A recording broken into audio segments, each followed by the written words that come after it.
Bien, ¿cómo están a todos? Muy buenas noches.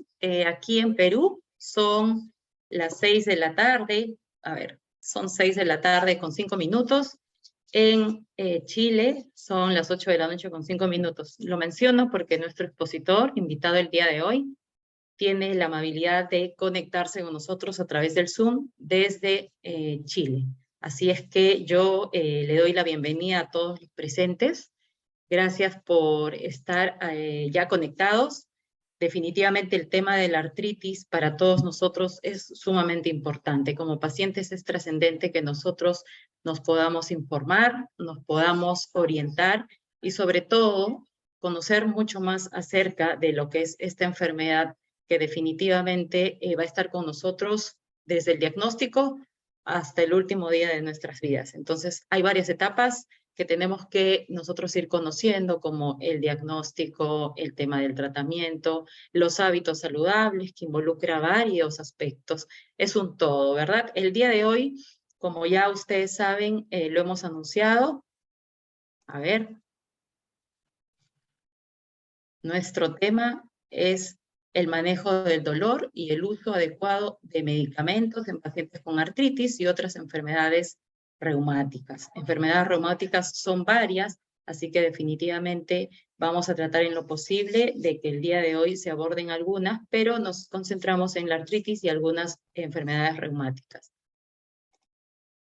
El expositor del día de hoy, como ya lo anuncié, es Matías Allendez. Él es químico farmacéutico, director de la Sociedad Chilena para el Estudio del Dolor y Cuidados Paliativos. Y asimismo tengo por aquí definitivamente la experiencia que tienen el expositor es muy amplia. Pertenece a la unidad del dolor crónico no oncológico del Hospital Clínico de San Borja Arriarán de Chile. Tiene diploma terapéutica, también un diplomado en farmacia asistencial de la Facultad de Ciencias Químicas y Farmacéuticas de la Universidad de Chile. Pertenece a la Sociedad Española del Dolor, entre otras cosas que seguramente en el transcurso de la exposición nos irá contando, porque todo esto es un esfuerzo de los especialistas en la salud en favor de los pacientes, tanto la parte académica como la experiencia en el sector. Sin más ni más, yo voy a darle ya la bienvenida a nuestro expositor, darle las gracias, nuevamente decirle que este espacio es muy beneficioso y necesario para todos nosotros los pacientes y también a quienes deseen llegar, que espacio llegue a más personas, porque sí, los pacientes necesitamos de alguna o de otra manera siempre estar informados. Pueden comentar y compartir quienes puedan a través de las redes sociales del Facebook, donde ya estamos transmitiendo en vivo, Artritis al Día, y eso va a permitir que más personas puedan conocer la exposición del día de hoy sobre la charla gratuita. Matías, ¿cómo estás? Muy buenas noches. Es un placer tenerte en este espacio. Muy buenas noches a todos y a todas los asistentes. Gracias a Ani por esta oportunidad. La verdad es que yo estoy muy contento, muy agradecido de poder compartirle esta pequeña presentación. Es un honor para mí poder aportarles. La verdad es que considero que estas instancias de educación hacia las personas que tienen alguna enfermedad y en particular enfermedades del índole, ¿verdad?, que generan dolencia o dolor, para mí es muy importante dado que es el rol donde me desempeño en el día a día, porque son patologías, enfermedades que son complejas y muchas veces, ¿verdad?, requieren de más que una sola intervención. Y en ese contexto, ¿verdad?, los medicamentos tienen su cabida, tienen su pilar, pero vamos a ir viendo con esta presentación que no es solo los medicamentos los que requerimos y los que necesitamos para poder hacer un buen uso y obtener objetivos, ¿verdad?, resultados terapéuticos que sean adecuados y que estén de acuerdo a las expectativas de todas las personas que padecen esta enfermedad. Entonces yo la verdad es que agradecerle a los que ya están conectados, a los que se van a conectar, le agradezco desde ya a los que van a reproducir la presentación, espero desde el formato de verdad, cuando quedan grabados los canales de YouTube. Así que muchas gracias, el honor para mí es mío en esta instancia, así que espero que sea de su agrado. Excelente, Matías. Entonces, sin más ni más, yo te cedo la posta para que tú puedas compartir la presentación que nos tienes preparada para el día de hoy.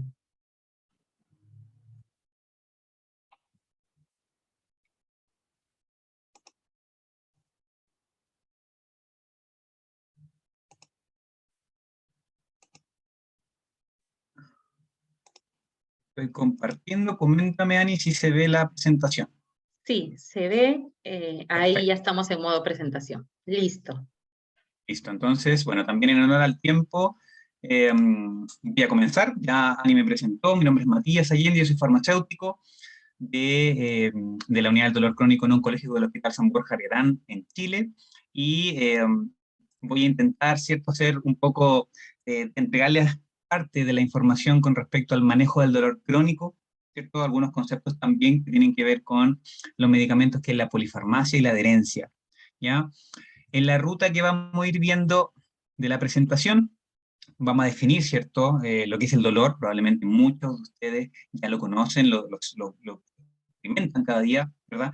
¿Cuáles son las características generales de los medicamentos que se utilizan en dolor? Y en particular nos vamos a enfocar en los de artritis, dado el nicho, ¿verdad?, de la charla de hoy. Y también conceptos que son importantes, que considero que las personas con una patología crónica deben manejar, sobre todo cuando utilizan medicamentos, que es el de la adherencia y la polifarmacia. La Organización Internacional para Estudio del Dolor, la IAS, ¿verdad?, define al dolor como una experiencia, esta experiencia sensorial y emocional desagradable, ¿ya? Esta definición es del año 1979 aproximadamente. Y si algo bueno tuvo la pandemia fue que hubo una actualización de esta definición, y esta vino a romper un poco los esquemas tradicionales. ¿Por qué? Porque se empieza a considerar otros aspectos de la patología dolorosa, ¿ya? Esta experiencia siempre va a ser ligada a multidimensional, a la esfera biológica, ¿cierto?, a la esfera psicológica, muy importante en las patologías dolorosas, a la esfera social, ¿verdad? También considera la experiencia de las personas que tienen dolor. Una persona con una enfermedad reumática claramente ha experimentado dolor, ¿cierto?, en distintas condiciones, en distintas situaciones, que eso lo ha llevado a muchas veces a alguna sensación de tristeza, alguna sensación de abandono. Es por eso que con esta nueva definición englobamos de forma más completa el dolor. Incluso la incapacidad para comunicarnos no es una condición para no experimentar el dolor. Ya estamos avanzando ya a un nicho, ¿verdad?, que es mucho más específico, y por lo tanto, a nosotros que intentamos día a día poder aportar en esto, nos va generando también un desafío de ir avanzando y poder, ¿cierto?, ir estudiando cada día más las bases, ¿verdad?, para entender y poder ayudar a las personas con dolor. En simple, ¿verdad?, probablemente le han explicado esto, si no acá lo revisamos. El dolor es esta transmisión eléctrica, ¿verdad?, este impulso eléctrico. Nosotros tenemos, ¿cierto?, a nivel de nuestro cuerpo, receptores en la piel, ¿cierto?, en nuestros órganos.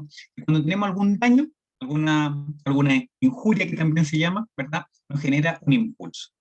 El impulso viaja, ¿verdad?, a través de nuestras neuronas, se procesa en la médula, ¿verdad?, en la médula espinal. Eso genera otra señal hacia nuestro cerebro, donde distintos centros cerebrales procesan esta señal y, como se dice, devuelve, ¿verdad?, a través de vías descendentes, ¿verdad?, que una respuesta para poder, eh, ya sea evitar esa dolencia o poder contrarrestar ese dolor. Eso aquí lo estoy explicando muy en macro, muy simple, no es el objetivo de la charla, pero básicamente eso es. Cuando tenemos alguna alteración o alguna amplificación de toda esta transmisión, es lo que vamos entendiendo como un dolor, que es un dolor persistente, que es un dolor que trasciende, que es un dolor crónico. Por lo tanto, distintos tipos de dolores existen, desde una cefalea simple hasta, ¿verdad?, una fractura por algún deporte o por alguna situación en particular, ¿cierto? También existen dolores de la esfera más psicógena o psicológicas, ¿ya? O incluso, por ejemplo, puede ser un dolor del punto de vista más social, donde no acaban de diagnosticar una enfermedad compleja, ¿verdad?, como por ejemplo una enfermedad autoinmune. No puedo dejar de mencionar a tres autores, que son el doctor Bonica, la doctora Elizabeth Kubler-Ross y a la doctora Saunders, que definen un concepto muy importante, que es el concepto de dolor total. ¿Y por qué es importante? Porque en cada charla que comento no puedo dejar de mencionar que para entender, comprender y tratar el dolor, debemos abarcar al menos esta esfera multidimensional, desde lo físico, lo psicológico, social, lo espiritual. Muchas veces en el día a día, ¿cierto? En nuestro ir y venir tan rápido, queremos que todas las cosas sucedan de inmediato. Y por eso rápidamente buscamos medicamentos, que los medicamentos sin duda tienen un nicho, tienen una cabida. Pero no es solo los medicamentos, también tenemos que abarcar otros aspectos. Y en esos aspectos está, ¿verdad?, la esfera social, desde el punto de vista de cómo afecta esta patología, esta enfermedad a mi vida, incluso lo espiritual, ¿por qué no? Y muy, muy importante en las patologías dolorosas, como la artritis y derivados, los aspectos psicológicos, ¿ya? Desde el punto de vista de la carga que genera, la carga de enfermedad que genera esta patología, la depresión, la ansiedad, ¿verdad?, el miedo a sufrir, todos esos conceptos se van acrecentando con estas enfermedades. Por lo tanto, ya definiendo más precisamente el dolor crónico, ¿qué vendría siendo? Es esta experiencia que les mencionaba al principio, pero que es continua. Y para darle un valor, se define la cual dura más de 3 meses continuo. Eso es en la literatura. Algunos autores hablan de 6 meses, ¿ya? Pero se ha definido en particular lo más actual de 3 meses continuo. Ojo que hay personas que tienen dolor, persisten dolor y no han consultado y llevan años con dolor. ¿Cómo nos sentimos todos cuando nos golpeamos, ¿cierto? O nos caemos, tenemos una sensación dolorosa que obviamente no es agradable. Imagínense las personas que las personas que sienten esa sensación sostenida en el tiempo. Y la enfermedad reumática, en particular la artritis, no está exenta de ello. Por lo tanto, esto ya va afectando la salud, ¿cierto? La salud biológica, pero también conceptos muy importantes como son la funcionalidad y, por supuesto, la calidad de vida. Tengo datos de Chile, disculpen nuestros amigos de Perú y de Latinoamérica, pero en Chile al menos se estima que 3 de cada 10 chilenos sufren de una condición equivalente a dolor crónico. Eso aproximadamente son 5 millones de personas, ¿ya? Pueden clasificar de distintos índoles, tanto oncológico como no oncológico, ¿ya? El dolor crónico no oncológico, que es donde me desempeño, principalmente afecta la verdad, el aparato musculoesquelético, los brazos, las extremidades, y ahí tenemos, ¿verdad?, alteraciones a las articulaciones, como la artritis, ¿ya?, la patología de hombro doloroso y los dolores de espalda, que son los más frecuentes. Ahora, ¿qué va pasando? ¿Qué nos genera esto? ¿Cierto? Claramente, nuestra capacidad de realizar actividades se van disminuyendo. Se afecta nuestra funcionalidad, ¿verdad? Nuestra musculatura va generando una pérdida de fuerza, tenemos, entre comillas, un aparato que es más torpe, más rígido, ¿verdad?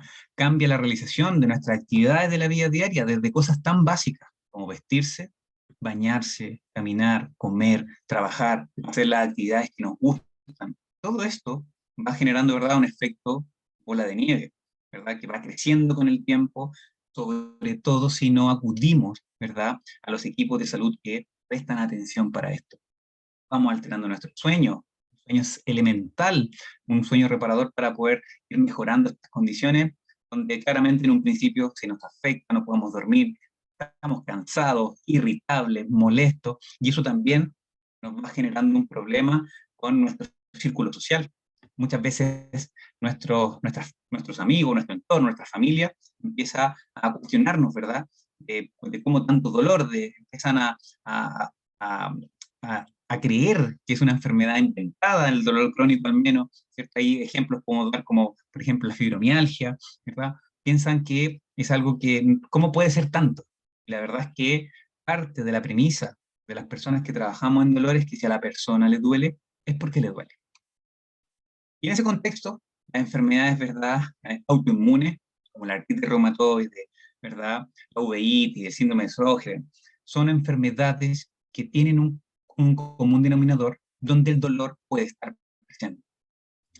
Y en particular, ¿cierto?, el artritis reumatoide, que es esta enfermedad, que es una enfermedad autoinmune, inflamatoria, y por lo demás crónica, como mencionaba Ani, que va a estar todo el tiempo con nosotros, ¿verdad?, que es sistémica, generalizada, ¿verdad?, nos genera esta inflamación poliarticular, ¿verdad?, y que vamos experimentando, dolor crónico y discapacidad, o sea, altera nuestra funcionalidad. el dolor y la inflamación, ¿verdad? Da cuenta de esta pérdida de tejido muscular, y tenemos menos función y dejamos de hacer las cosas, nuestra actividad de la vida diaria, como lo mencioné anteriormente. Y ahí nos surge, ¿cierto?, nuestra primera premisa, que ¿por qué debemos tomar fármaco para esta patología? Y es porque una de las metas, ¿ya?, para esta enfermedad es la remisión de la enfermedad, ¿ya? Muchas veces eso no es posible, ¿ya? Pero si no es posible, lo que buscamos es que tener una disminución en la inflamación de estas patologías, ¿ya? Y esto es importante. Tenemos que hacer un uso coordinado, juicioso, racional de las distintas opciones terapéuticas, tanto farmacológicas como no farmacológicas. Ustedes me van a escuchar durante la presentación y le voy a dar mucho énfasis a lo más, incluso a veces más a lo no farmacológico, porque es importante que consideremos y que nos quede en nuestro aprendizaje que es un uso coordinado entre ambos. Por lo tanto, la estrategia terapéutica en la artritis reumatoide es lograr cuanto antes la remisión de la enfermedad. Mientras más nos demoremos, mientras más tardíamente se realice un adecuado diagnóstico, ¿cierto?, el resultado es más complejo de abordar, ¿ya? Por lo tanto, esta estrategia de tratamiento va a ser siempre hasta el objetivo, ¿ya?, hasta el objetivo de disminuir esta inflamación. Tratamiento precoz ideal, ¿cierto? ¿Por qué? Porque vamos a tener mejores respuestas. Por eso es súper importante mantener controles periódicos, ¿verdad?, con el equipo de salud. Desde el punto de vista del objetivo, ¿verdad?, ¿qué buscamos? Como les mencionaba, disminución del dolor, es una patología que genera dolor, control de la inflamación, claramente, y ahí vamos a utilizar, ¿cierto?, principalmente medicamentos, pero también, súper importante, mejorar la movilidad y optimizar la funcionalidad, ¿ya? Tenemos que evitar esta pérdida de capacidad funcional, tenemos que volver a realizar las cosas que nosotros dejamos de hacer. Pero esto es importante. Cuando tenemos una de estas patologías, es muy probable que la forma en la cual nosotros vamos a volver a realizar esa actividad va a ser diferente, ¿ya? Esa diferencia tiene que ser un trabajo coordinado con el equipo de salud, ¿verdad? También desde el punto de vista de salud mental nos van ayudando mucho, porque a veces nosotros no queremos hacer las cosas diferentes, queremos seguir haciendo lo mismo. Si yo antes corría, ¿cierto?, 10 kilómetros, queremos seguir corriendo los mismos 10 kilómetros, la misma intensidad. Por lo tanto, debemos tener la capacidad que vamos a avanzar hacia realizar las mismas actividades, pero de una forma distinta, ¿ya? ¿Qué buscamos también con los medicamentos? Incurrir en el mínimo efecto adverso de ellos. Todos los medicamentos, que sean naturales o no, pueden generar un efecto adverso. Y también, ¿cierto?, con esto buscamos, ¿verdad?, mejorar la calidad de vida.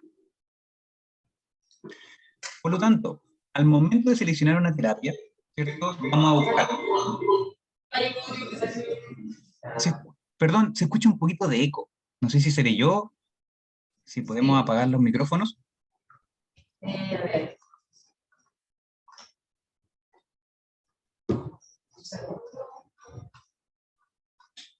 Por lo tanto, al momento de seleccionar una terapia, ¿cierto?, buscamos la eficacia de los medicamentos. Esto es súper importante también, la opinión de la persona a la cual nosotros estamos instruyendo, educando y explicando de la enfermedad. Muchas veces las personas, los usuarios que padecen de esta enfermedad tienen mucho que decir, ¿ya? Buscamos siempre seguridad con el medicamento, ¿cierto? Si hay alguna manifestación en particular, y muy importante, porque aquí tenemos la artritis reumatoide como patología principal de base, pero también podemos tener otras comorbilidades.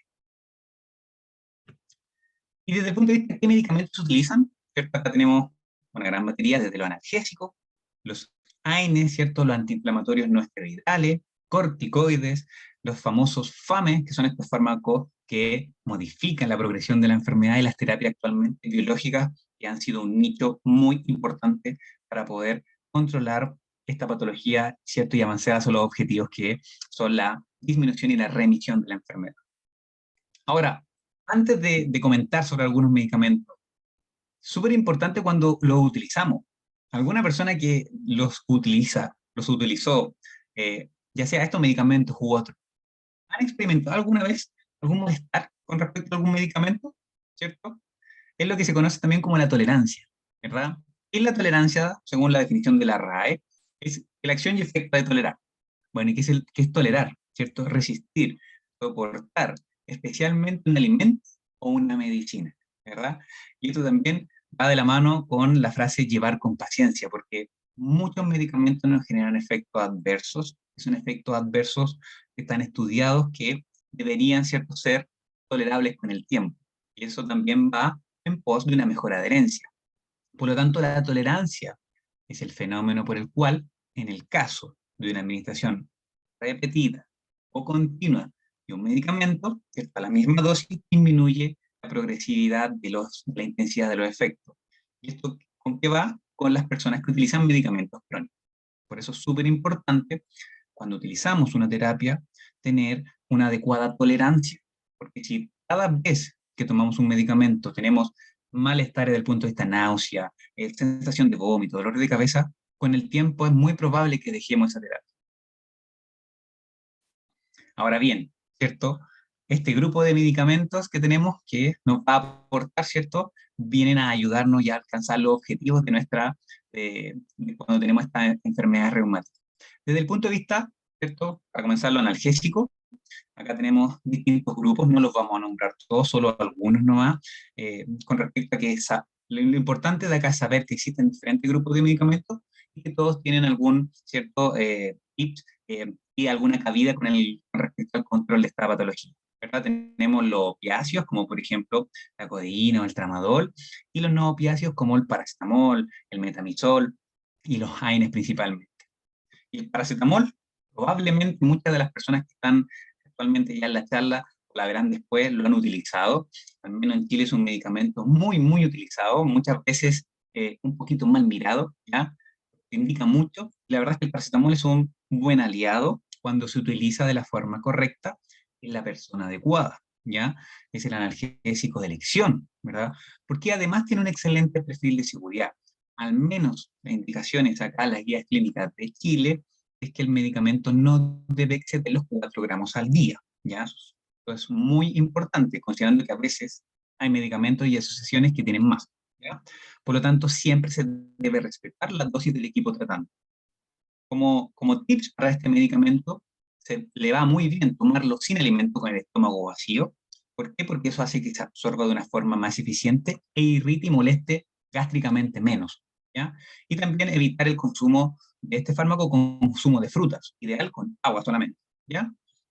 Todos los medicamentos, si bien pueden producir efectos adversos, también podrían interaccionar con otros. Y es un tema también muy importante que, por tiempo, no lo vamos a ver en detalle acá, pero en el particular del paracetamol podría interaccionar con fármacos anticoagulantes. Si alguna persona lo está utilizando, es importante informar.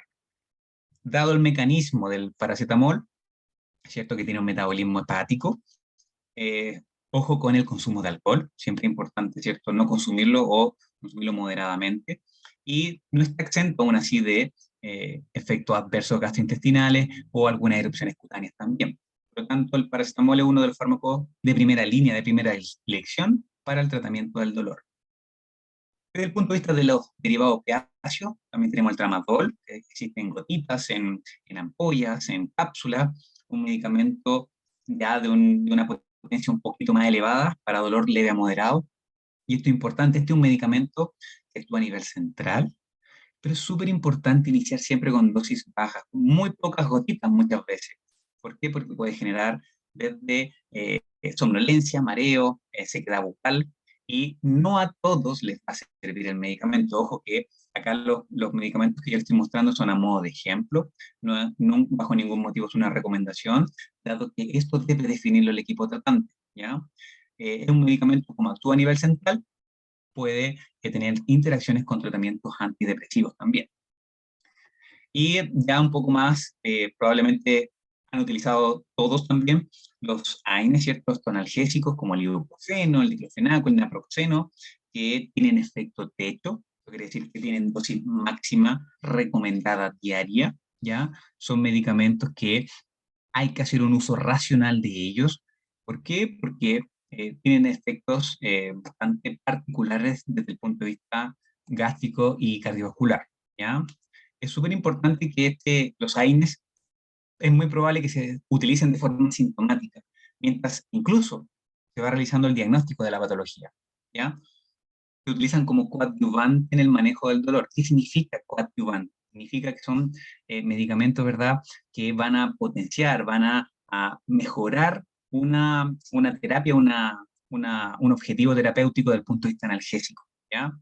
Son buenos analgésicos, antiinflamatorios también, muy importante. Sobre todo cuando hay crisis, potencian, ¿verdad?, a los otros medicamentos derivados para la artritis. Por lo tanto, es súper importante, tiene una buena colaboración en reducir la rigidez matutina, ¿ya? Por lo tanto, aportan a la rigidez articular.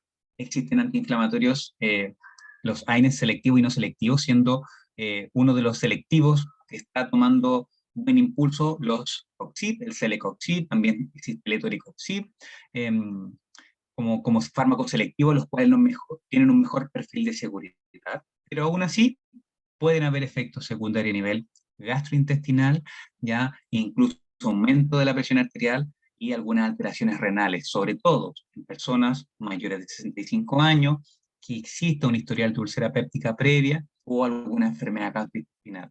Por lo tanto, todos los medicamentos deben ser prescritos bajo indicación médica. Voy a ir repitiendo esto constantemente porque no hay ningún medicamento que deba ser indicado, ¿cierto? Porque a mí me funcionó, a ti también, la verdad es que no, ¿ya?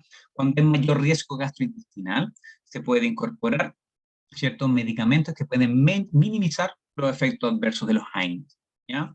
En general existen variados, tienen una eficacia analgésica similar, pero súper importante, nunca combinar dos AINES, no tomarme un ibuprofeno y un ketoprofeno o ketorolaco juntos, porque eso lo que va a hacer, no vamos a tener un mejor control del dolor, sino lo que vamos a lograr es una exacerbación de los efectos adversos, ¿ya? Por lo tanto, los AINES deberían ser tomados a la mínima dosis posible y por el menor tiempo posible, ¿ya? Eso claramente se va a ir definiendo con el equipo clínico.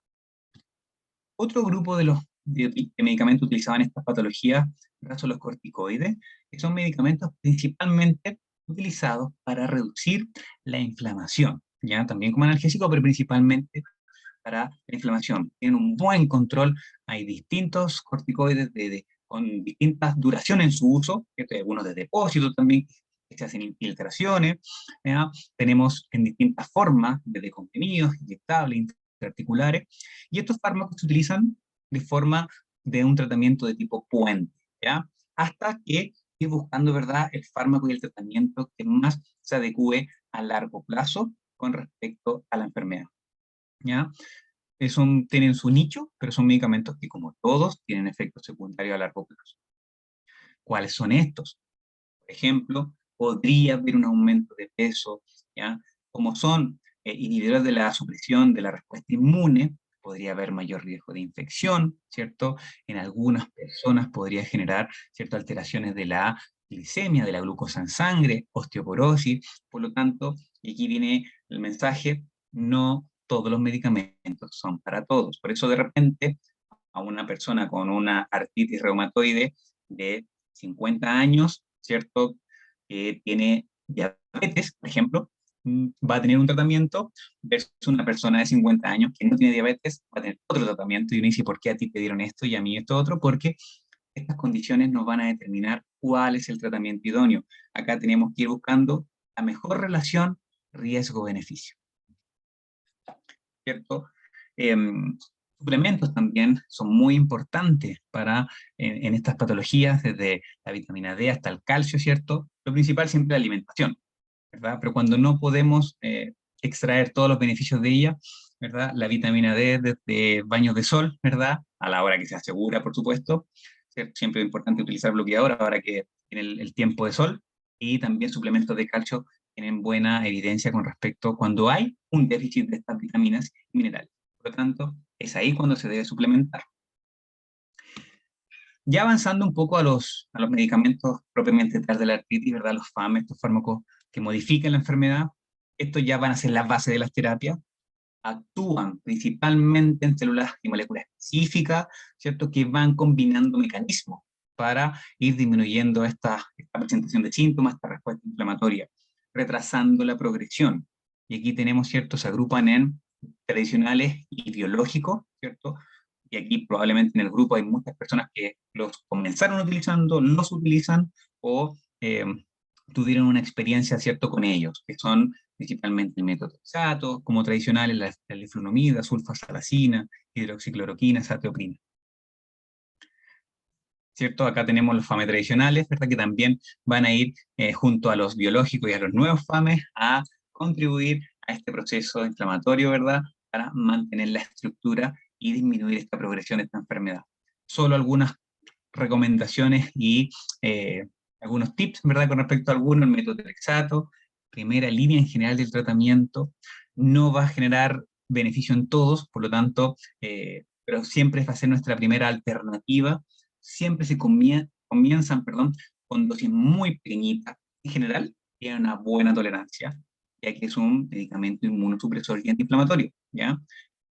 Produce, ¿verdad?, la respuesta inflamatoria y mejora el síntoma, por lo tanto. Ahora, ¿cuál? Tal vez una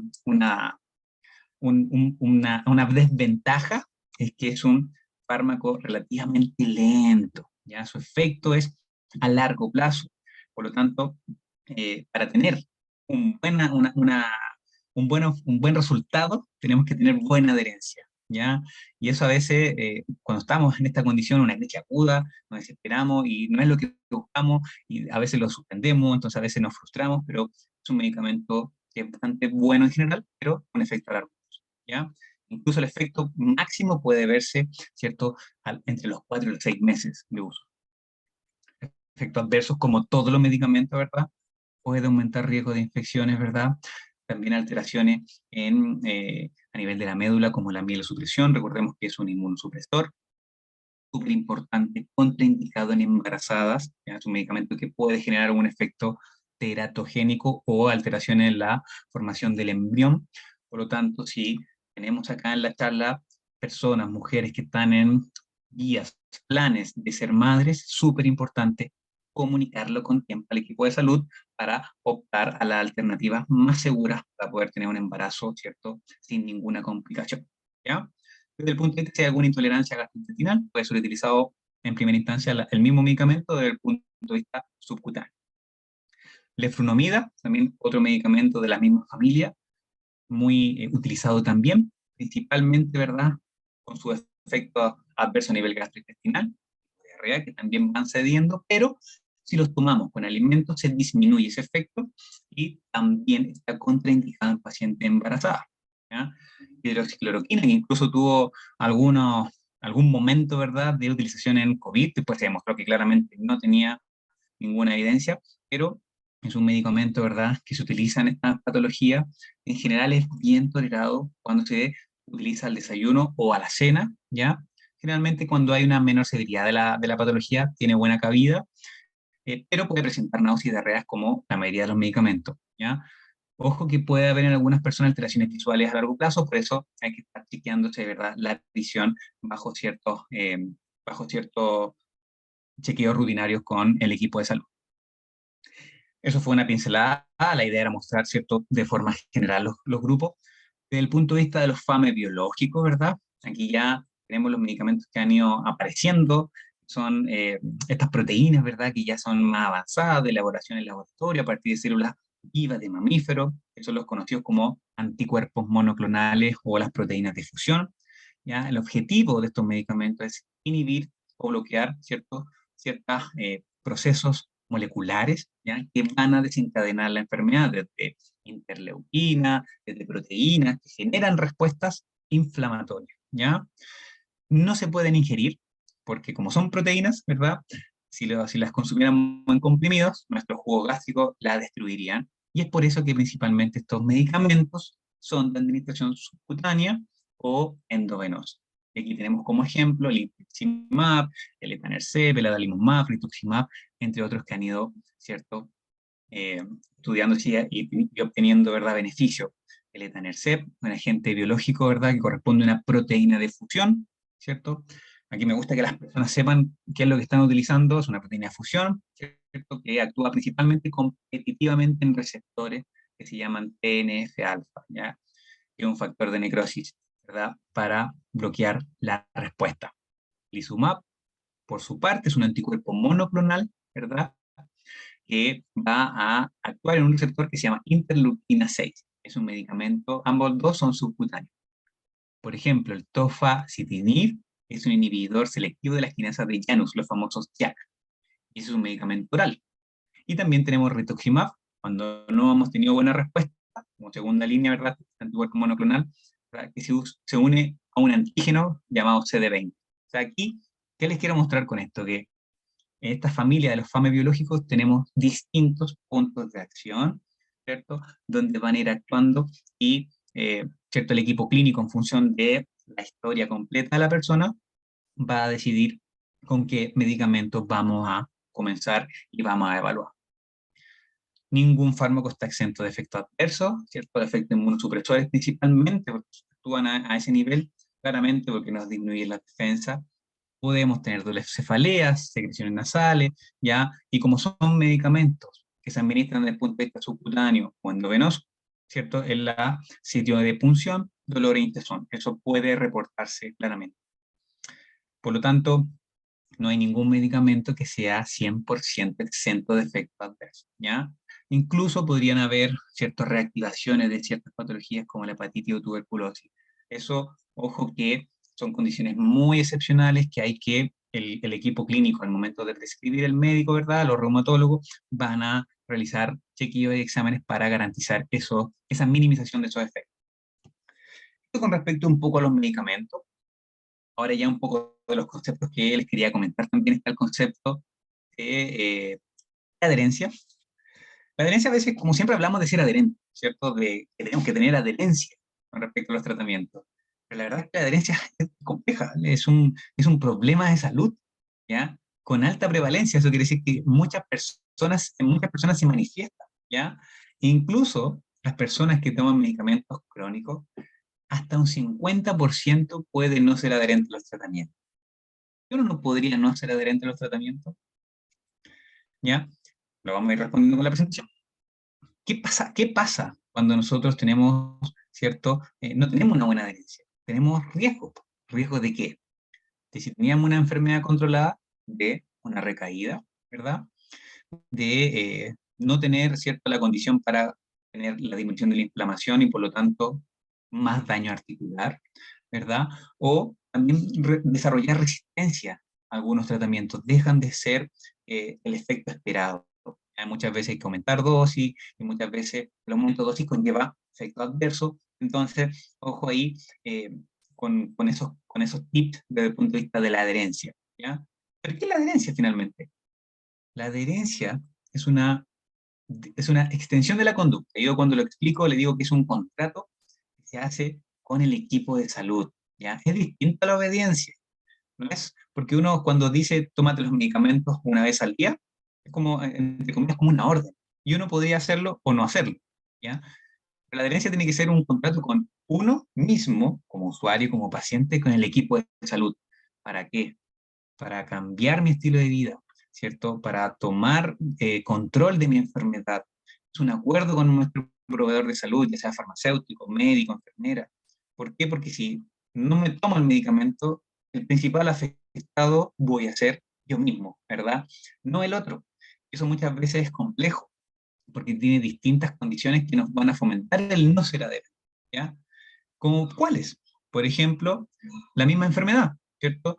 Una enfermedad compleja, que muchas veces tenemos muchos malestares y tenemos unos síntomas graves, ¿verdad? O también tenemos alguna severidad desde el punto de vista física o psicológica o incluso social, ¿ya? A veces no tenemos los medicamentos para tener estos tratamientos efectivos, y eso claramente va en perjuicio de una buena adherencia, ¿ya? Eso era lo relacionado con la enfermedad. Con el tratamiento, ¿qué podría pasar? Muchas veces hay complejidad en cómo se explica el régimen terapéutico, ¿cierto?, cómo debe tomar los medicamentos la persona, ¿ya? Muchas veces no tomamos el rol importante del uso de medicamentos, entonces no lo educamos como tal, no hacemos este uso racional. Hay poca cultura en salud, ¿cierto? Hay falta de comprensión del por qué voy a tomar ese medicamento, ¿cierto? Muchas veces me ha tocado a mí en la práctica, el día a día, personas que tienen dificultad visual, Por lo tanto, el dar una instrucción escrita no va a ser la mejor estrategia. A veces es mejor, ¿cierto?, un color, una figura, una forma, ¿ya? Instrucciones insuficientes. Hay que gastar tiempo en educar, en comprender además si la persona, ¿cierto?, retuvo y entendió las instrucciones, sino volver a repetir, sino tener, ¿cierto?, algún material, ya sea audiovisual o algún folleto donde la persona pueda recurrir a consultar nuevamente, ¿ya? Mala memoria, ¿quién no ha tenido mala memoria? Todos hemos tenido mala memoria en algún momento para tomar algún medicamento. Por lo tanto, son aspectos que uno como que los pasa por alto, pero que se influyen en el día a día, sobre todo cuando tenemos que tomar medicamentos a largo plazo. ¿Cómo podemos ir evaluando la adherencia? Muchas veces es complejo de evaluar, ¿ya? Algunos estudios sugieren que nosotros los farmacéuticos somos uno de los llamados a evaluarla desde el punto de vista del retiro de fármacos en las farmacias, ¿verdad? Porque hay una sistematización con respecto al retiro, hay un contacto directo y frecuente con el paciente, entonces, sabiendo que retira, asumimos que adhiere, pero uno puede retirarlos, pero no estar tomándose, ¿verdad? Por lo tanto, es complejo. Por lo tanto, la colaboración de estos con el equipo de salud. Útil para evaluar cierta eficacia y esencial para detectar si hay algún problema o mal uso de medicamentos. Ya en el caso también, por ejemplo, de los medicamentos opioides, también es importante detectarlo. Ahora bien, una adherencia conlleva, ¿cierto? Cuando tenemos buena adherencia o tenemos un tratamiento que tenemos que tomar bastantes comprimidos, podemos tener una polifarmacia, que lo vamos a definir más adelante, pero aquí quise poner el concepto por el tema de adherencia, ¿cierto? Polifarmacia que se define como el uso de 5 o más fármacos. Si tenemos muchos medicamentos que tomar, nos puede generar una mala adherencia porque nos complica el tratamiento, ¿verdad? Por lo tanto, un mayor número de errores en la administración, peor control de la enfermedad. Podemos tener un aumento del riesgo de la morbimortalidad, y eso aumenta en el gasto también. Un tercio de los errores de medicación es debido a la omisión en la toma de la reducción de la dosis por olvido, ¿verdad? O pérdida del interés por una falta de información o una dificultad de interpretación por parte del paciente. O sea, aquí estamos viendo que el no darles tiempo a la persona para que comprenda, para que interiorice la información de los medicamentos puede generar problemas de adherencia. Ahora bien, una frase un poco obvia, pero que es muy importante, siempre la menciono, que es los medicamentos no funcionan en los pacientes que no los toman. La administración de medicamentos conlleva una gran responsabilidad por parte de las personas, en particular las personas reumáticas, ¿ya? El saber utilizarlos de manera adecuada y segura nos permite obtener los resultados esperados, de lo contrario, estamos en un continuo que no vamos alcanzando los objetivos. Y aquí, ¿cierto?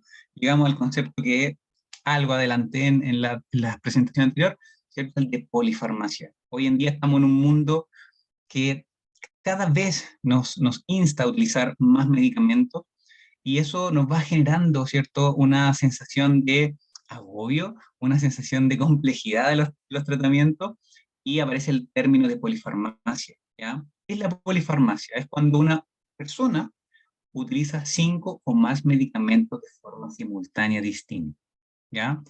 Probablemente dentro de las personas que están acá en la charla, muchos utilizan 5 o más, incluso a mí, y se los comento acá muy transparentemente, me ha tocado ver a personas que utilizan más de 15 fármacos distintos, y eso es una condición que muchas veces es difícil de abordar, porque es una persona que utiliza fármacos para distintas patologías, claramente, ¿ya? Y a veces uno, moviendo uno o suspendiendo uno, puede generar alteraciones de esa enfermedad, entonces se va haciendo complejo. Por lo tanto, en el término de polifarmacia, ¿cierto? Son estos usos de 5 más. Algunos pueden ser indicados por el mismo equipo clínico, pero también esto va de la mano con las personas que se automedican, ¿ya? ¿Qué pasa cuando tomo muchos medicamentos? Disminuye el cumplimiento, ¿verdad? Está asociado a riesgo incluso de hospitalización o algún efecto adverso y claramente va en disminución de mi calidad de vida. ¿Y qué puede contribuir a esto? Distintas patologías, ¿ya? La misma artrosis, artritis, incluso desde el punto de vista ya de dolor crónico, la fibromialgia, síndromes dolorosos regionales, ¿verdad? Distintos retiros en distintos niveles de atención, me atiendo en el hospital, me atiendo en la atención primaria, me atiendo de forma particular.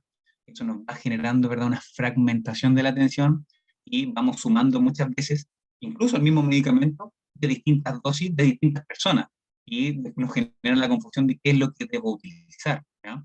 Por lo tanto, la polifarmacia es un concepto que hoy en día toma mucha fuerza de analizar, pero ha ido cambiando, ¿ya? No es tan solo el número de fármacos, no es porque yo tengo 5 más, soy una persona con polifarmacia y está mal. Se han ido incluyendo conceptos como el de polifarmacia apropiada, que quiere decir que aunque tome 5, 6, 7 o 10 medicamentos distintos, si están justificados clínicamente, tengo una buena relación riesgo-beneficio, es una polifarmacia apropiada. Versus lo contrario, lo inapropiado es cuando claramente estoy tomando más medicamento del que necesito, ya sea porque no tengo un control de los objetivos que estoy buscando. Por lo tanto, importante, no todo es conteo de medicamentos, ¿ya? Por lo tanto, hay que evaluar si son clínicamente necesarios y apropiados para el usuario y para la persona. Y el término que debemos recordar de esta presentación es la polifarmacia apropiada, ¿ya? ¿Por qué? Porque se ha convertido, ¿verdad?, en algo de la medicina moderna. Y esto va impulsado también, ¿por qué?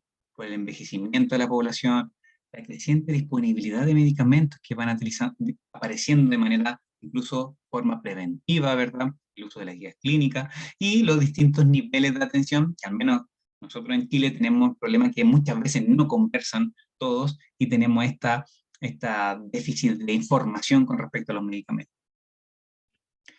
Y esto puede generar, ¿verdad?, efectos adversos desde alteraciones como caídas, si tomo muchos medicamentos que alteren, por ejemplo, la cognición o el sistema nervioso central, ¿verdad? También en ocasiones puede generarnos un efecto, un uso de medicamento nos puede generar un efecto, ¿ya? Por ejemplo, un efecto de movimiento involuntario. Y nosotros pensamos que ese efecto es por una patología, ¿ya? Como estoy exagerando, pero por ejemplo como Parkinson, y eso me va a llevar a utilizar otro medicamento para ese movimiento involuntario. Sin embargo, ese movimiento era ocasionado por un efecto adverso de un medicamento, porque no hice el análisis correspondiente.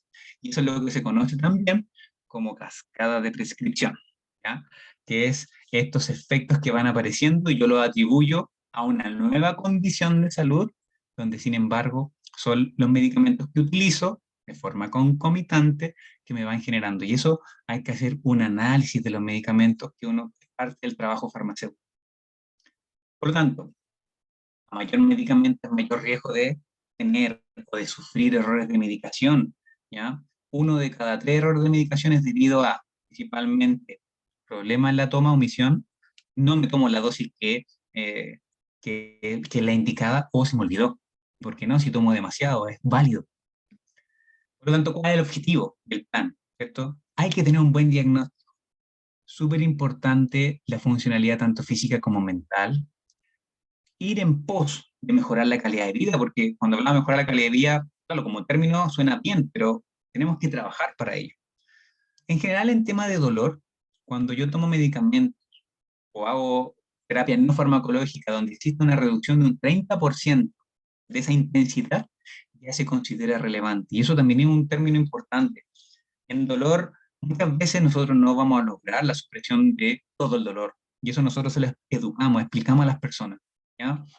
Por lo tanto, hay que pactar objetivos que son para cada persona. Y hay que reconocer las limitaciones de los tratamientos. Por lo tanto, desde el punto de vista de lo no farmacológico, como les mencioné anteriormente, la higiene del sueño, la terapia física que va en función de la mano de la funcionalidad es clave, es relevante. La terapia cognitivo-conductual, ¿cierto? Esta terapia que tiene que ver con nuestros pensamientos, nuestras acciones que hace nuestro equipo de salud mental, pero es elemental. La patología nos genera una sensación de depresión, de tristeza, de agobio.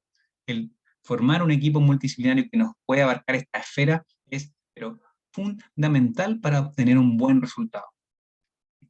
Y desde el punto de vista de la farmacia, ¿verdad?, el farmacéutico, el seguimiento para evaluar el correcto uso y adherencia de los medicamentos. Estar atento a los problemas relacionados con ellos. ¿Para qué? Para que no nos genere un abandono del tratamiento y no vaya en perjuicio del tratamiento. Como algunos tips con respecto a seguimiento, las personas que utilizan AINES, por ejemplo, hay un concepto que se llama fototoxicidad. Eso quiere decir que al estar utilizando AINES, si nos vamos a exponer al sol, siempre utilizar bloqueadores, ¿ya? Las personas que muchas veces utilizan opioides o han utilizado pueden generar mucho estreñimiento, mucha constipación, por lo tanto aumentar el uso de líquido y fibra, ¿ya? Algunos medicamentos, ¿verdad?, pueden interaccionar con estos otros grupos, como por ejemplo la benzodiazepina, fármacos como la alprazolam, el clonazepam, que aumentan la sedación del sistema nervioso central, y eso puede gatillar en caídas, en dormirme durante el día, ¿ya? Incluso la retirada de medicamentos es un trabajo en conjunto que se hace con el equipo clínico para ir evaluando, ¿cierto?, qué fármacos no están cumpliendo un objetivo y podrían eventualmente ser retirados. Esta es una lámina que me gusta mucho mostrarles porque con respecto al dolor crónico, ¿cierto?, es el decálogo, que no es tan solo un medicamento o una acción que nosotros debemos hacer. Ya el decálogo son iniciativas que son para resolver problemas referentes a las personas que tienen dolor crónico. Desde que tiene que haber una buena comunicación, velar por la intimidad y el confort del paciente, valorar multidimensionalmente a la persona, estar con un equipo capacitado, personalizar el tratamiento, promover la implicación en el entorno de esa persona, cuidar al cuidador. Muchas de estas personas requieren de que alguien más nos ayude a llevar el día a día. Cuidar al profesional también como agente en la humanización, capacitar al profesional en habilidades relacionales, porque es importante dar una información a los usuarios cuando están con un diagnóstico, es saber cómo decirlo hace la diferencia, ¿ya? Y tenemos que sensibilizar a la sociedad, sobre todo en las patologías dolorosas. También me gusta mucho mostrar esta imagen porque acá nos da los 4 puntos clave del manejo del dolor crónico. Principalmente a nivel de prevención, buena calidad del sueño, actividad física regular, ¿ya? Y esto es un estilo de vida saludable, no tiene que ser una dieta, tiene que ser un estilo de vida saludable sostenido en el tiempo. Salud mental hoy en estos días es elemental, es básica. Técnica de relajación, feedback, ¿verdad? Meditación, mindfulness, son claves para contribuir, ¿cierto?, a un buen manejo del dolor. El ejercicio es, pero importantísimo, ya la terapia física, los masajes, en algunos casos, ¿cierto?, la hidroterapia. Y por supuesto, desde el punto de vista, el pilar de los medicamentos farmacéuticos, ¿cierto?, utilizar los medicamentos adecuados para que tengamos esta buena relación riesgo-beneficio en función de una analgesia multimodal, ¿ya? Y ahí, un poco en específico más para las personas que tienen enfermedad reumática, caminatas liberadoras que se llaman también, ¿verdad?, controladas por fisioterapeutas, equipo de rehabilitación. El equipo de rehabilitación es clave. Nadar, bicicleta, entrenamiento funcional. Lo importante es que sean ejercicios de bajo impacto, y eso lo va a determinar, ¿cierto?, el equipo de salud, pero también la condición de la persona. Y desde el punto de vista de algunos tips, ¿cierto?, ojalá, ¿cierto?, 30 minutos al día de actividad física. Importante planear el día para que tengamos un mapa mental de lo que debemos hacer, ¿cierto?, para que no nos genere ansiedad. El descanso es elemental, súper importante. Muchas veces la noche es donde nos vienen las crisis y no nos permite descansar, ¿verdad? La alimentación como un todo. Acá no hablamos de dieta, y aquí el equipo nutricionista es clave, pero la alimentación es base de todo. Por lo tanto, es importante mantener una adecuada alimentación. Y, por supuesto, las relaciones personales. Rodearnos de personas que nos suman es clave. Como mensaje para ir terminando ya, este es el dolor crónico, ¿cierto? Enfermedades reumáticas son enfermedades que nos afectan nuestra vida de forma integral. Cada persona tiene un tratamiento ajustado, no hay ni una receta que sea igual a la otra. Las enfermedades reumáticas, ¿verdad?, no están exentas de presentar otra dolencia en el cuerpo u otras comorbilidades. El abordaje es multidisciplinario siempre, siempre, siempre, siempre. Este es el equipo que yo no puedo dejar de mencionar. Tengo la fortuna de trabajar con médico fisiatra, que es la doctora Yanedel, nuestra terapeuta ocupacional, que es Josefina, Felipe, que es nuestro kinesiólogo, y nuestra asistente social, que es Fabiola. Así que quien le habla. Así que el equipo es muy importante. Si no trabajamos en conjunto, muchas veces nos cuesta lograr los objetivos. Muchas gracias por su atención en esta presentación. Gracias a ti, Matías. Muchísimas gracias a nuestro expositor Matías Allende. Realmente hemos tenido una exposición completa. Definitivamente esto es de gran utilidad y de gran ayuda para todos nosotros. Lo importante de todas estas recomendaciones es que se va a quedar grabada, así que vamos a pasar a la ronda de las preguntas. Yo ya tengo listas por aquí.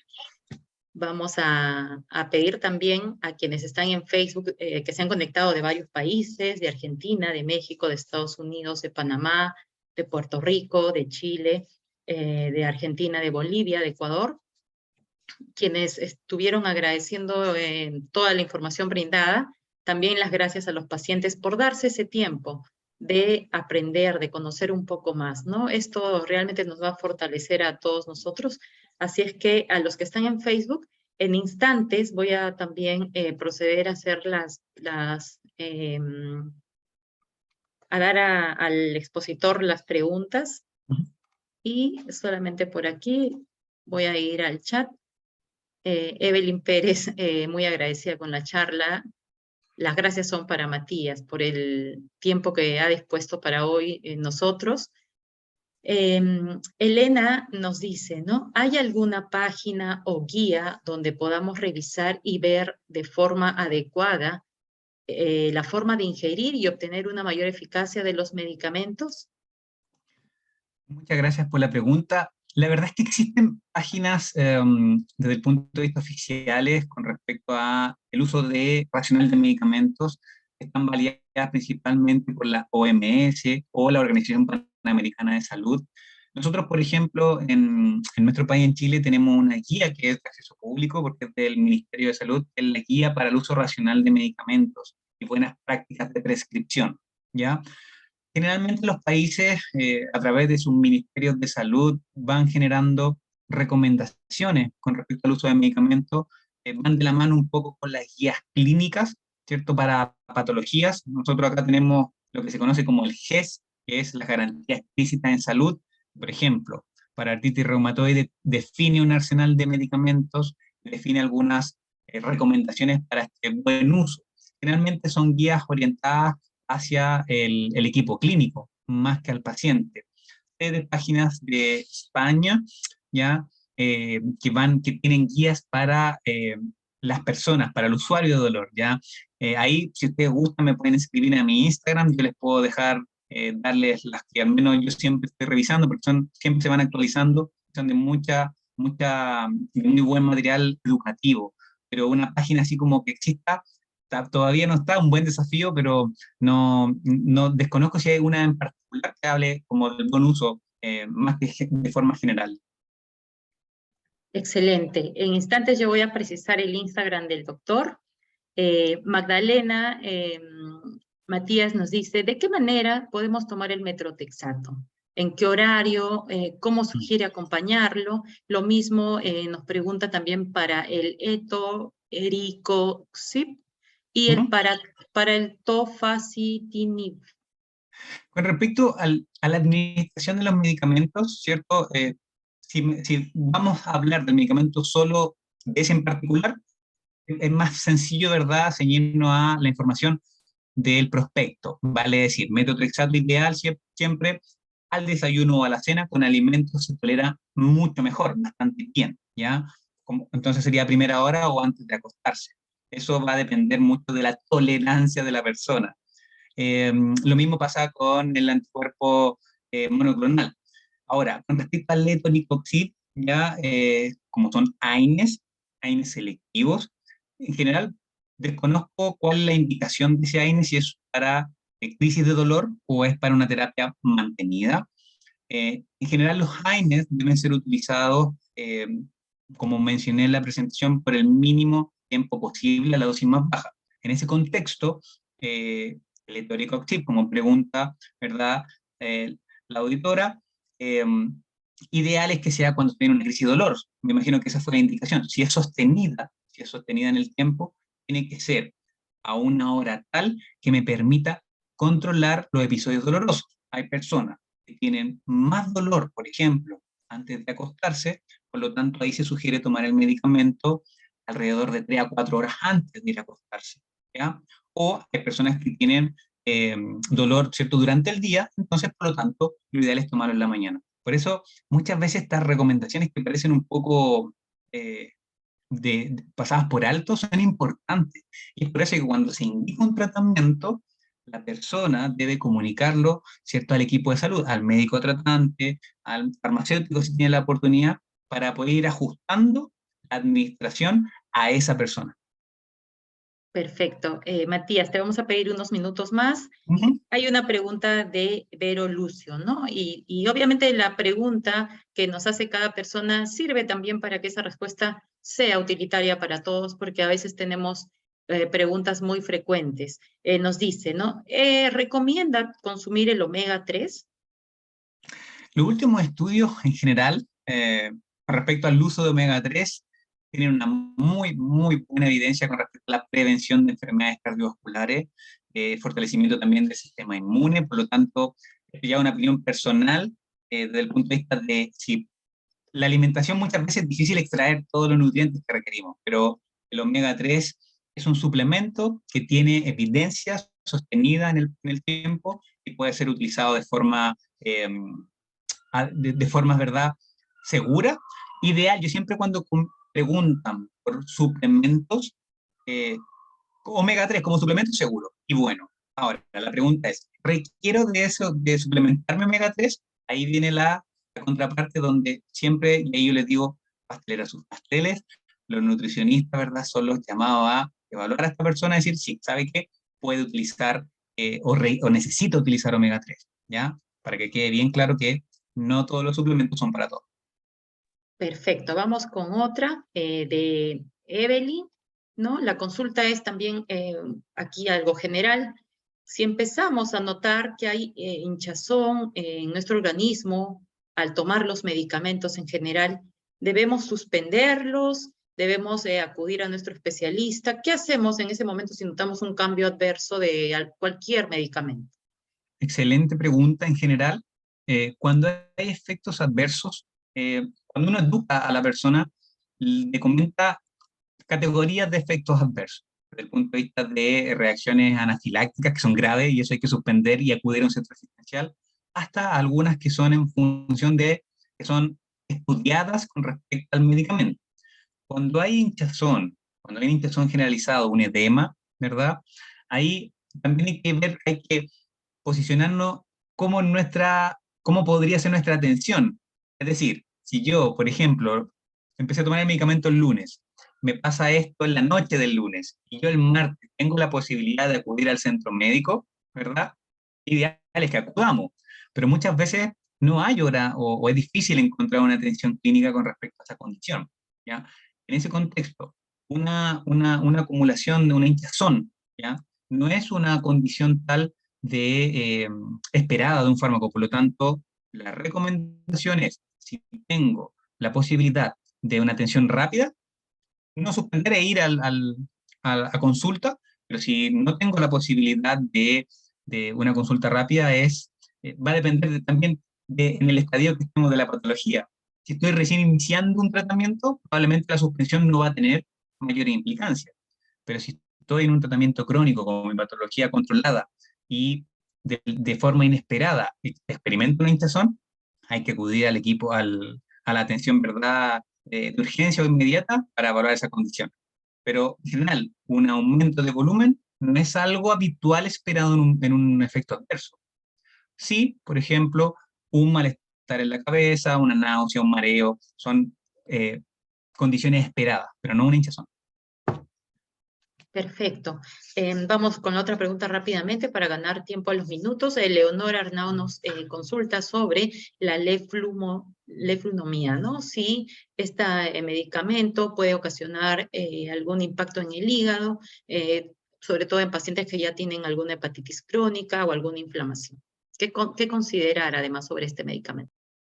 Sí, la leishmaniosina en general, además de tener ahí un fuerte metabolismo, cierto a nivel, un impacto hepático, ¿verdad?, al hígado, también es un medicamento que tiene bastantes consideraciones a nivel gastrointestinal, ¿ya? Por lo tanto, como lo mencionaba, uno de los tratamientos, ¿verdad?, tradicionales para el manejo de estas enfermedades reumáticas, donde cada vez, dado las distintas opciones terapéuticas que tenemos, la leflunomida va teniendo un nicho muy específico. ¿Ya? Cuando tengo alguna condición de salud, como alguna hepatitis o alguna condición gástrica un poquito más sensible, la verdad es que es importante y venía un poco lo que yo mencionaba, de que parte del tratamiento tiene que ser un acuerdo entre el equipo médico y el usuario, para que ir escalando, ir evaluando, ¿cierto?, eh, hacia otro esquema. No es un medicamento que no tenga todavía su nicho, pero tiene efectos adversos que son peor tolerados por las personas. En general, la recomendación para este fármaco, cuando hay alguna afección gástrica, es tomarlo con alimentos que disminuye esa sensación.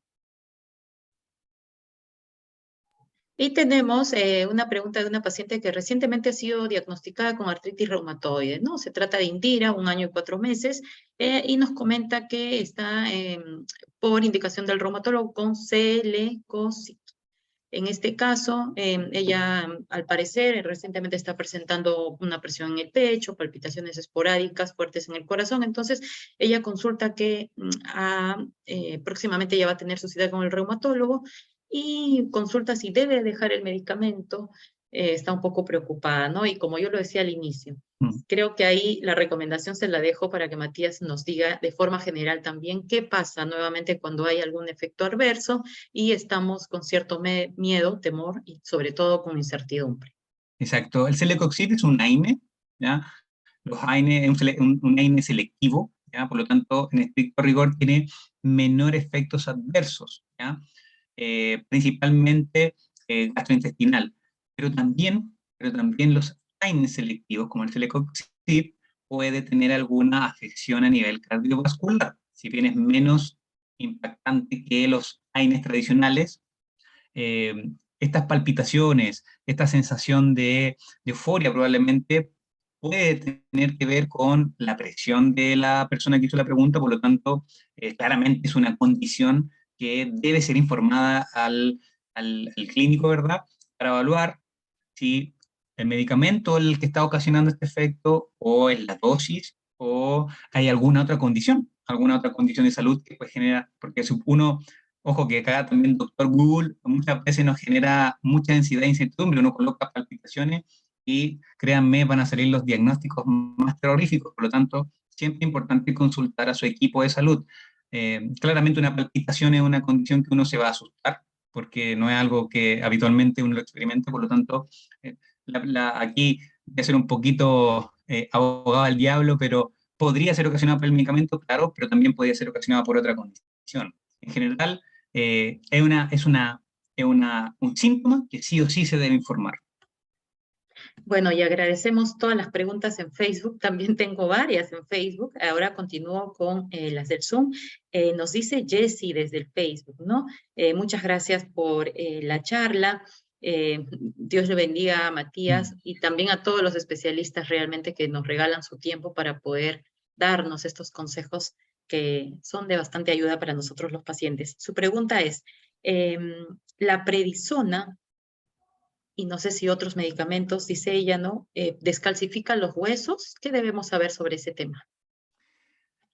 Gracias por la pregunta. La prednisona como corticoide, ¿verdad? Tiene un efecto que se conoce como desmineralización, ¿ya? O va alterando el balance mineral dado el mecanismo de estos medicamentos a nivel renal. Por lo tanto, a largo plazo, pues la utilización de prednisona, ¿cierto?, sostenida en el tiempo, efectivamente podría generar una alteración al sistema óseo, a los huesos. Y es por eso que las personas que están con corticoides, como prednisona crónica, cada cierto tiempo, al menos acá, se le está haciendo un examen, ¿verdad?, que se llama centigrama óseo, o van evaluando cómo está el perfil óseo para ver si hay alguna descalcificación o no. Pero efectivamente es un fármaco que la podría generar. Perfecto.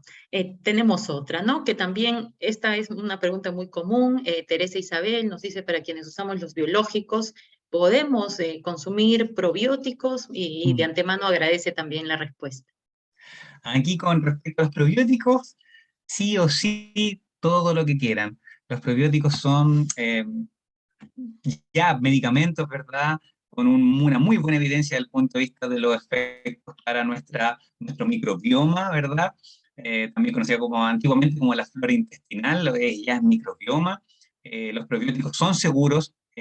Lo que sí es importante, cuando consumimos probióticos es que, ojo, que los probióticos están estudiados cepa específico, vale decir, no todos los probióticos sirven y no todas las mezclas están autorizadas, ¿ya? Por lo tanto, ahí es súper importante que hay probióticos que están ligados más al sistema gastrointestinal, otros ligados incluso como del sistema del punto de vista de dolor, ¿verdad?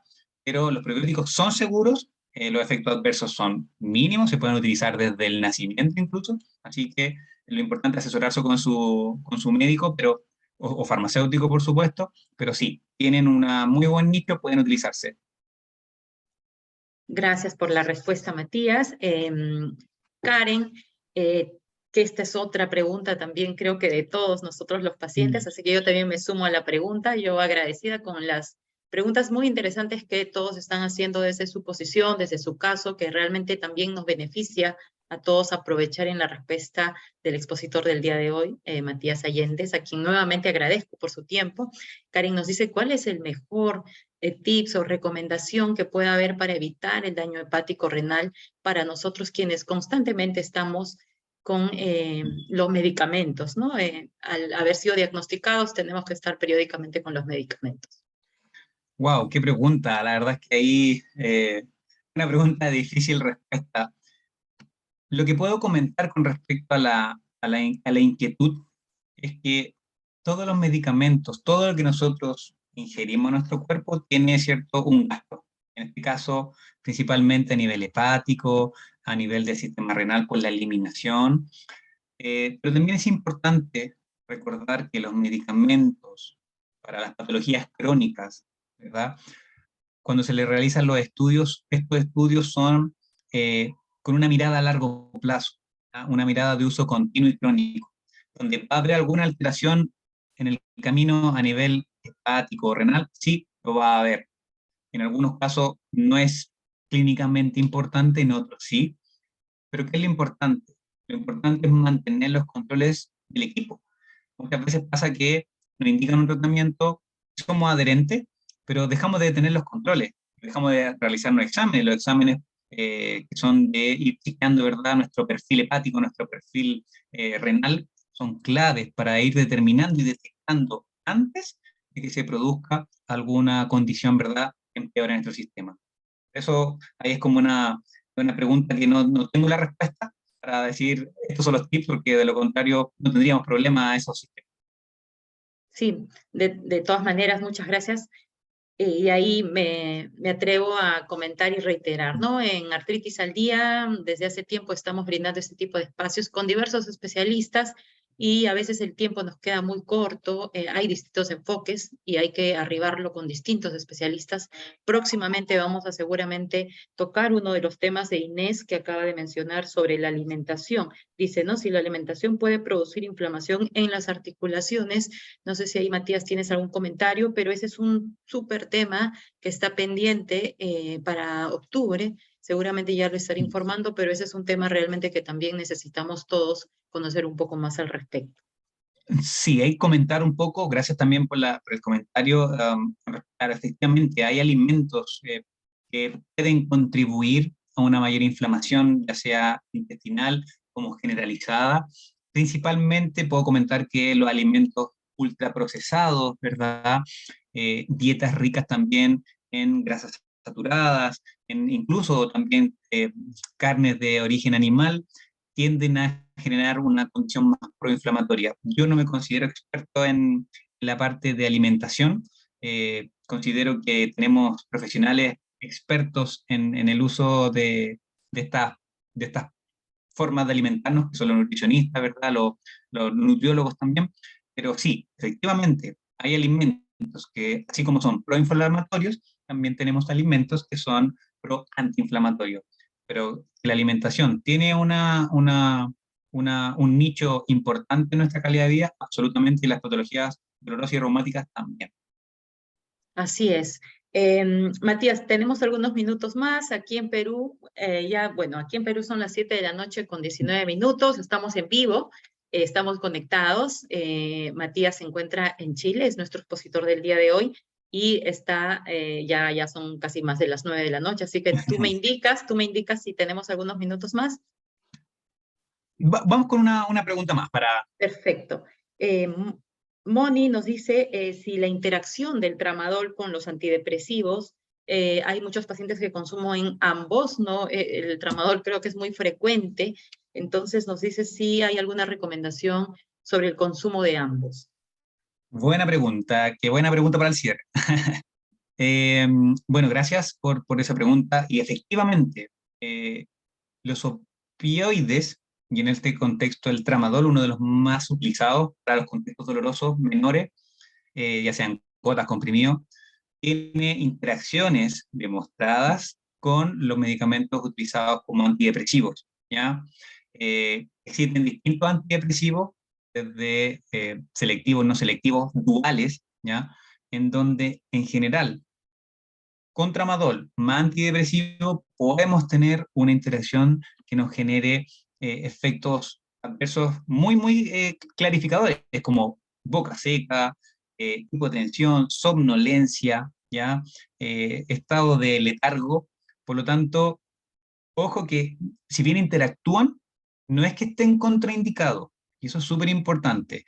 Muchas veces una interacción no significa que sea siempre mala, ¿ya? Lo que hay que tener ahí precaución es saber las dosis que estoy utilizando de cada medicamento y si controlo los síntomas, ¿cierto?